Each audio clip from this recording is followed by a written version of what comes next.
চীনের উচ্চগতির রেল প্রযুক্তি বাংলাদেশে ব্যবহারের সম্ভাবনা গুরুত্বের সঙ্গে বিবেচনা করা হচ্ছে বলে জানিয়েছেন ঢাকায় নিযুক্ত চীনের রাষ্ট্রদূত ইয়াওয়েন। তিনি বলেন, ভবিষ্যতে ঢাকা চট্টগ্রাম সহ গুরুত্বপূর্ণ রুটে বুলেট ট্রেন চালুর সুযোগ তৈরি হতে পারে।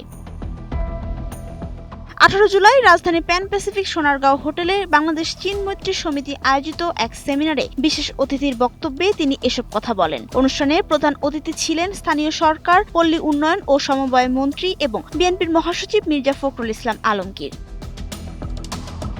সেমিনারে ইয়াওয়েন বাংলাদেশ চীন সম্পর্কের ভবিষ্যৎ সহযোগিতার বিভিন্ন দিক তুলে ধরেন। তিনি জানান, তিস্তা মহাপরিকল্পনা বাস্তবায়নে চীন পূর্ণ সহযোগিতা দিতে প্রস্তুত। পাশাপাশি বাংলাদেশের পণ্যের জন্য চীনের বাজার আরও উন্মুক্ত করা, বাংলাদেশ চীন মিয়ানমার অর্থনৈতিক করিডোরে অগ্রগতি, দ্রুতগতির বুলেট ট্রেন চালুর সম্ভাবনা এবং রোহিঙ্গা সংকট সমাধানে সক্রিয় ভূমিকা রাখার বিষয়েও গুরুত্বারোপ করেন।